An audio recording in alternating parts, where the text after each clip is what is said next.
નમસ્કાર વિદ્યાર્થી મિત્રો, પ્રકરણ નંબર 3 શ્રેણિકની અંદર આજે આપણે આગળ વધીએ છીએ. લાસ્ટ તાસની અંદર આપણે સ્વાધ્યાય 3.1 પૂરું કર્યું છે. આજે સ્વાધ્યાય 3.2 ઉપર આપણે જઈએ છીએ. સ્ક્રીન ઉપર તમને એક્ઝામ્પલ જોવા મળે છે. તમને અહીંયા જુદા જુદા શ્રેણિક આપ્યા છે A, B, C, અને આ જે 5 બાબતો અહીંયા પૂછી છે, A+B, A-B, 3A-C, AB, BA, આ બધું તમારે શોધવાનું છે. એટલે ટૂંકમાં શ્રેણિકનો સરવાળો, બે શ્રેણિક હોય તો એનો સરવાળો, બે શ્રેણિક હોય તો એની બાદબાકી, એનો ગુણાકાર કઈ રીતે કરી શકાય એના વિશેનો આ પ્રશ્ન છે મિત્રો. તો આપણે સમજીએ 1 બાય 1. બરાબર કાળજીપૂર્વક તમે ધ્યાન આપજો. શરૂઆતમાં આપણે A વત્તા B મેળવવા છે. તો સ્ક્રીન ઉપર તમે જોઈ શકો છો A+B ઇઝ ઇક્વલ ટુ, સૌ પ્રથમ તમારે એની કિંમત મૂકવાની, એટલે એનો જે શ્રેણિક હોય એ મૂકવાનો. પછી પ્લસ છે તો પ્લસ કરવાનું. પછી બી શ્રેણિક છે તો બી શ્રેણિક મૂકવાનું. હવે સરવાળો કઈ રીતે થાય? તો અનુરૂપ ઘટકો જે છે એ અનુરૂપ ઘટકોનો સરવાળો કરી અને તમારે મૂકવાનું છે. જેમ કે અહીંયા 2 છે તો એને અનુરૂપ ઘટક અહીંયા 1 કહેવાય. એટલે અહીંયા તમે જોઈ શકો છો 2 + 1. ચલો, અહીંયા 4 છે તો એને અનુરૂપ ઘટક 3 કહેવાય. એટલે અહીંયા તમે 4 + 3. અહીંયા 3 છે તો એનો અનુરૂપ ઘટક -2, તો અહીંયા 3 - 2. કારણ કે 3 વત્તા કરી અને -2 કરો તો પણ આ જ થાય, પ્લસ માઇનસ માઇનસ, એટલે 3 - 2 થાય. એટલે સીધું તમે સમજી શકો. 2 છે તો એને અનુરૂપ ઘટક કયો છે? 5. તો 2 + 5. બસ હવે આનું સોલ્યુશન કરી દેવાનું છે. 2 + 1 એટલે 3 થશે. 4 + 3 7 થશે. 3 - 2 1 થશે. 2 + 5 એટલે 7 થશે. તો તમે જોઈ શકો છો મિત્રો કે A વત્તા B આ રીતે શ્રેણિક આપણને મળી જાય છે. હવે નંબર 2ની વાત કરીએ, A - B. તો પહેલાંની જેમ જ છે, A - B. તો A અને B લખી નાખો, વચ્ચે માઇનસ કરો. ચલો, માઇનસ માટે પદ્ધતિ એની એ છે, અનુરૂપ ઘટકોનો જેમ સરવાળો કરતા હતા એ જ પ્રમાણે અનુરૂપ ઘટકો જે છે એની હવે આપણે બાદબાકી કરવાની છે. તો તમે જોઈ શકો છો કે અહીંયા અનુરૂપ ઘટક 2 ને કયો થાય? 1 થાય. એટલે 2 - 1. 4 છે તો એનો અનુરૂપ ઘટક કયો થાય? 3. એટલે 4 - 3. 3 છે તો એને અનુરૂપ ઘટક -2 થાય. એટલે હવે અહીંયા શું થશે? 3 આપણે બાદબાકી કરવાની છે એટલે માઇનસ મૂકવું પડે, અને એને અનુરૂપ ઘટક -2 છે એટલે માઇનસ માઇનસ શું થાય? પ્લસ થાય. એટલે 3 + 2 થાય. એટલે 3 + 2 અહીંયા લખેલા છે. પછી 2 છે તો એને અનુરૂપ ઘટક કયો છે? 5. તો 2 - 5 થઈ જશે. હવે આનું સોલ્યુશન આપણે અહીંયા જોઈ લઈએ. 2 - 1 એટલે આનો આન્સર કેટલો થાય? 1 થાય. 4 - 3 તો એનો આન્સર કેટલો થાય? 1 થાય. 3 + 2 તો એનો આન્સર કેટલો થાય? 5 થાય. અને 2 - 5 તો એનો આન્સર કેટલો થાય? -3 થાય. તો આ પ્રમાણે A - B એના ઘટક આપણને મળી જાય છે, શ્રેણિક આપણને મળી જાય છે. તો મિત્રો તમે સમજ્યા અહીંયા કે બે શ્રેણિકનો સરવાળો હોય અથવા તો બે શ્રેણિકની બાદબાકી હોય તો તમારે સિમ્પલ બંનેના અનુરૂપ ઘટકો જે છે, સરવાળો હોય તો સરવાળો કરવાનો છે, બાદબાકી છે તો બાદબાકી કરવાની છે. સીધું સોલ્યુશન તમને એ રીતે મળી જશે. ઓકે મિત્રો, હવે એ પ્રમાણે આગળ વિચારીએ. નંબર 3માં જે ક્વેશ્ચન છે, 3A - C તમારે શોધવું છે.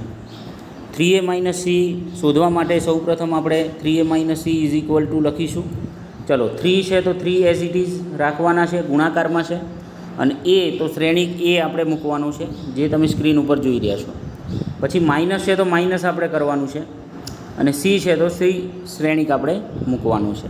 તો આ પ્રમાણે સૌપ્રથમ આપણે ઘટકો મૂકી દઈશું. હવે અહીંયા તમે મિત્રો જુઓ કે આ 3 અહીંયા ગુણાકારમાં છે શ્રેણિકના. તો એના સોલ્યુશનમાં શું થાય છે? તો શ્રેણિકની અંદર તમારે ધ્યાનમાં રાખવાનું કે કોઈ ઘટક ને જ્યારે તમે શ્રેણિકમાં લઈ જાઓ છો ત્યારે દરેક ઘટક સાથે એનો ગુણાકાર થઈ જશે. એટલે તમે અહીંયા જુઓ કે આ બગડો છે તો 3 દુ 6 થઈ જશે, 4 છે તો 4 તરી 12 થઈ જશે, 3 છે તો 3 તરી 9 થઈ જશે, 2 છે તો 3 દુ 6 થઈ જશે. બરાબર. એટલે શ્રેણિકના કિસ્સામાં જ્યારે પણ કોઈ સંખ્યાને તમે શ્રેણિકમાં એન્ટર કરો છો ત્યારે એ દરેક ઘટક સાથે એનો ગુણાકાર થઈ જવાનો છે. તો આ પ્રમાણે શ્રેણિક આપણને મળી જશે 3નો ગુણાકાર કરશો એટલે. બીજો શ્રેણિક અહીંયા તમને બાજુમાં આપેલો છે. બંને શ્રેણિકને અહીંયા તમે જોઈ શકો છો બાદબાકી છે. હવે બાદબાકી કઈ રીતે કરી શકાય એ તો આપણે અગાઉ શીખ્યા છીએ. અનુરૂપ ઘટકોની બાદબાકી, જેમ કે અહીંયા 6 અને અહીંયા -2, તો 6 માઇનસ -2 માઇનસ માઇનસ પ્લસ થાય એટલે 6 વત્તા 2 થાય એટલે અહીંયા 6 + 2 આવી જશે. એ રીતે અહીંયા 12 છે, અહીંયા 5 તો 12 - 5 આવી જશે. અહીંયા 9 છે, અહીંયા 3 તો 9 - 3 આવી જશે. અહીંયા 6, અહીંયા 4 તો 6 - 4 આવી જશે. બરાબર મિત્રો. તો આ પ્રમાણે તમે અનુરૂપ ઘટકોની બાદબાકી હવે લખી શકો. અને હવે આનું સોલ્યુશન શું થાય તો 6 વત્તા 2 એટલે 8 થશે, 12 - 5 7 થશે, 9 - 3 6 થશે, 6 - 4 એટલે 2 થશે. બરાબર મિત્રો. તો આ રીતે આપણને 3a - c આ શ્રેણિક આપણને મળી જાય છે. ક્લિયર છે. ચલો આગળ વધીએ. ચોથા નંબરમાં આપણને જે પ્રશ્ન પૂછ્યો છે a × b આપણે શોધવાનું છે. હવે આ બરાબર સમજો મિત્રો. બે શ્રેણિકનો ગુણાકાર કઈ રીતે થાય છે એ બરાબર તમારે સમજવાનું છે. તો તમે જુઓ કે પહેલાં તો સૌપ્રથમ બંને શ્રેણિકને ગુણાકાર સ્વરૂપે આ રીતે લખી દેવાના છે. બરાબર છે. હવે આના ઉપરથી આ સ્ટેપ ગુણાકાર સ્વરૂપે કઈ રીતે આવે છે એ બરાબર ધ્યાન રાખજો. તમારે શું કરવાનું છે, સૌપ્રથમ પહેલી હાર અને પહેલો સ્તંભ આનો વિચાર કરવાનો છે. પહેલો શ્રેણિક છે એમાં પહેલી હાર લેવાની અને બીજો શ્રેણિક છે એમાં પહેલો સ્તંભ લેવાનો. એટલે પહેલી હાર પહેલો સ્તંભ આ રીતે વિચારવાનું. એના અનુરૂપ ઘટકોનો ગુણાકાર કરવાનો. જેમ કે અહીંયા 2 અને 1 તો 2 × 1 જુઓ છે ને. પછી પ્લસ આવશે 4 અને -2 અનુરૂપ ઘટકો, 4 અને -2 તો 4 અને -2નો અહીંયા ગુણાકાર આવશે. એટલે પ્રથમ હાર પ્રથમ સ્તંભ એના અનુરૂપ ઘટકો જે છે એનો ગુણાકાર આ રીતે કરવાનો છે. એ રીતે પછી બીજા ઘટક માટે હાર એની એ રાખવાની પ્રથમ હાર, પણ હવે સ્તંભ બદલી નાખવાનો છે, બીજો સ્તંભ લેવાનો. પહેલાં તમે પ્રથમ હાર પ્રથમ સ્તંભ લીધો, પછી તમારે પ્રથમ હાર બીજો સ્તંભ લેવાનો છે. એમાં પણ એ જ પ્રમાણે અનુરૂપ ઘટકોનો ગુણાકાર જુઓ. 2 અને 3 એટલે 2 × 3 થાય, 4 અને 5 એટલે 4 × 5 થાય, વચ્ચે પ્લસનું ચિહ્ન આવશે. બોલો છે સિમ્પલ. તો પહેલી હાર પહેલો સ્તંભ તમે જ્યારે કરશો ત્યારે આ પહેલો ઘટક અહીંયા મળશે. પહેલી હાર બીજો સ્તંભ કરશો એટલે બીજો ઘટક મળશે. હજુ જો ત્રીજો સ્તંભ હોય તો પહેલી હાર ત્રીજો સ્તંભ આવે, પણ અહીંયા તમે જોઈ શકો છો કે આમાં ત્રીજો સ્તંભ નથી એટલે આપણે અટકી જવાનું છે. હવે શું કરવાનું, તો હવે વારો આવશે બીજી હારનો. હવે કોનો વારો આવશે, બીજી હારનો. બરાબર. તો બીજી હાર પહેલો સ્તંભ પહેલાંની જેમ જ બીજી હાર પહેલો સ્તંભ એના જે ઘટકો અનુરૂપ છે એનો ગુણાકાર આ રીતે કરીને અહીંયા મૂકવાનો છે. તો 3 × 1 3 × 1 જોઈ શકો છો, 2 × -2 તો 2 × -2 તમે જોઈ શકો છો, વચ્ચે પ્લસ આવશે. ચલો આ બીજી હાર પહેલો સ્તંભ થયો. હવે બીજી હાર બીજો સ્તંભ, તો હાર એની એ બીજી હાર અને સ્તંભ તમારો કયો આવશે, તો બીજો સ્તંભ આવશે. તો બીજી હાર અને બીજો સ્તંભ, તો એના અનુરૂપ ઘટકોનો ગુણાકાર તમે અહીંયા જોઈ શકો છો. 3 × 3 લખેલું છે, 2 × 5 પણ લખેલા છે, વચ્ચે પ્લસનું ચિહ્ન પણ છે. બરાબર. તો આ પ્રમાણે આપણને અહીંયા શ્રેણિક મળી જાય છે. અને હવે તો સિમ્પલ છે. બે શ્રેણિકના ગુણાકારમાં મિત્રો આ સ્ટેપ જ વિચારવા જેવું છે. એમાં સહેજ પણ ભૂલ થાય તો તમારો ગુણાકાર ખોટો આવશે છેલ્લે. બરાબર. આ સ્ટેપ મહત્ત્વનું છે. એટલે આના માટે તમારે ફોર્મ્યુલા મગજમાં રાખવાની. પહેલી હાર પહેલો સ્તંભ, પહેલી હાર બીજો સ્તંભ, પહેલી હાર ત્રીજો સ્તંભ, પહેલી હાર ચોથો સ્તંભ, જેટલા આપ્યા હોય એ રીતે. પછી સ્તંભ પૂરા થઈ જાય એટલે બીજી હાર, તો બીજી હાર પહેલો સ્તંભ, બીજી હાર બીજો સ્તંભ, બીજી હાર ત્રીજો સ્તંભ, એમ કન્ટિન્યુ આગળ જવાનું. બરાબર છે. બસ આ એક મહત્ત્વનું સ્ટેપ. અને હવે તો ખાલી સાદું રૂપ આપણે આપવાનું છે. તમે જુઓ અહીંયા 2 × 2 અને 4 દુ 8 એટલે 2 - 8 થઈ જશે. 3 દુ 6, 5 ચોક 20, 6 + 20 થશે. પછી 3 એકા 3, 2 દુ 4, તો 3 ઓછા 4 થશે. 3 તરી 9 અને 5 દુ 10, તો 9 વત્તા 10 થશે. અને આનું સોલ્યુશન તમે જ્યારે કરશો ત્યારે આ પ્રમાણે 2 ઓછા 8 એટલે -6, પછી 6 વત્તા 20 એટલે 26, 3 ઓછા 4 એટલે -1, 9 વત્તા 10 એટલે 19. તો તમે જોઈ શકો છો કે એ અને બીનો ગુણાકાર આ રીતે આપણને શ્રેણિક સ્વરૂપે મળી જાય છે મિત્રો. બરાબર છે. હવે તમે બીજું વિચારો. 5મા નંબરનો જે પ્રશ્ન છે એ બી ગુણ્યા એ છે. જુઓ, બરાબર, બી ગુણ્યા એ એટલે આના ઉપરથી એક વસ્તુ નક્કી થાય કે શ્રેણિકમાં ક્રમનો નિયમ જળવાતો નથી. એ બી ઇઝ ઇક્વલ ટુ બી એ નહીં થાય. બરાબર, એ બી ઇઝ ઇક્વલ ટુ બી એ નહીં થાય. ક્રમનો નિયમ એમાં ગુણાકારમાં જળવાતો નથી. હવે બી એ શોધવા છે તો તમારે ખાસ ધ્યાન એ રાખવાનું કે શરૂઆતમાં બી મૂકવાનો છે અને પછી એ મૂકવાનો છે. આ ખાસ ધ્યાન રાખવાનું. શરૂઆતમાં બી છે તો બી મૂકવાનું છે અને પછી એ છે તો એ મૂકવાનું છે. અને બંનેનો ગુણાકાર હવે આપણે કરવાનો છે. ચલો, બંનેનો ગુણાકાર આપણે વિચારી લઈએ. અગાઉ આપણે જોયું હતું એ જ પ્રમાણે એઝ ઇટ ઇઝ. તો સૌપ્રથમ શું કરશો મિત્રો? પહેલી હાર અને પહેલો સ્તંભ. તો પહેલી હાર પહેલો સ્તંભ એના ઘટકો તમે જોઈ શકો છો, અહીંયા છે. અનુરૂપ ઘટકો લેવાના 1 અને 2, તો 1 2, 3 અને 3, તો 3 3, વચ્ચે પ્લસ આવશે. અનુરૂપ ઘટકો લેવાના. ચલો, હવે પહેલી હાર અને બીજો સ્તંભ એનો વારો લેવાનો, એટલે આ બીજો ઘટક અહીંયા મળી જશે. 1 × 4 અને 3 × 2. બરાબર, એટલે આ રીતે પહેલી હારનો વારો પતી જશે. હવે એ પ્રમાણે બીજી હાર લેવાની છે. બીજી હાર પહેલો સ્તંભ લો એટલે તમને આ ઘટક મળી જશે. -2 × 2, 5 × 3, વચ્ચે પ્લસ. ચલો, બીજી હાર એની એ હવે બીજો સ્તંભ લો એટલે તમને આ ઘટક મળી જશે.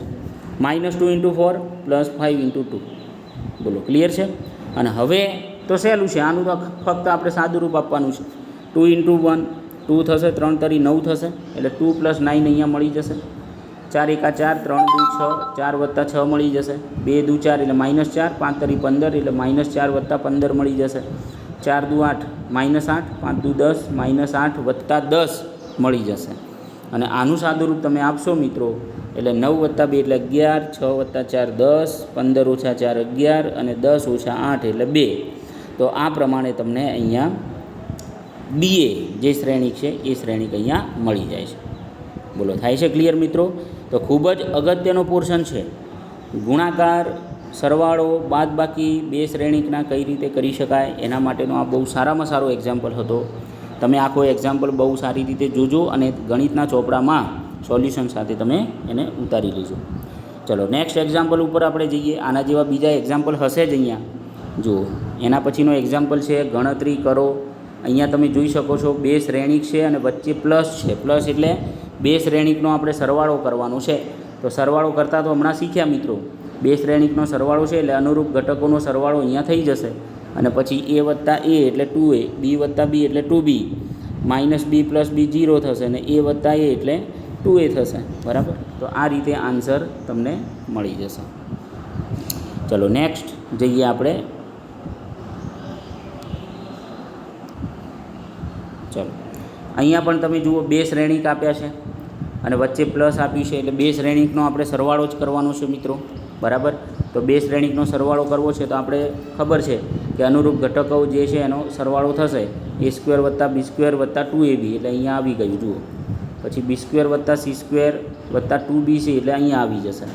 a² વત્તા c² -2ac અહીંયા આવી જશે. a² વત્તા b² 2ab એ અહીંયા આવી જશે.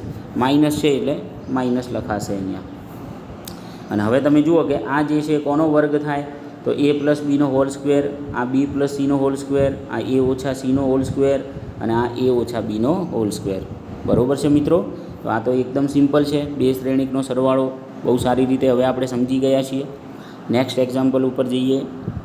ચલો, અહીંયા પણ તમે જોઈ શકો છો. અહીંયા 3 હાર અને 3 સ્તંભવાળા શ્રેણિક છે. બરાબર, સરવાળો કરવો છે તો બંનેમાં પ્રોસેસ એની એ છે અનુરૂપ ઘટકોનો સરવાળો કરવાનો. બંને શ્રેણિક પહેલાં લખી નાખો. અનુરૂપ ઘટકો એટલે બરાબર મગજમાં ક્લિયર કરો. અહીંયા -1 તો અહીંયા 12, પછી 4 તો અહીંયા 7, અહીંયા -6 તો અહીંયા +6. અનુરૂપ ઘટકોનો સરવાળો આ રીતે કરેલો છે.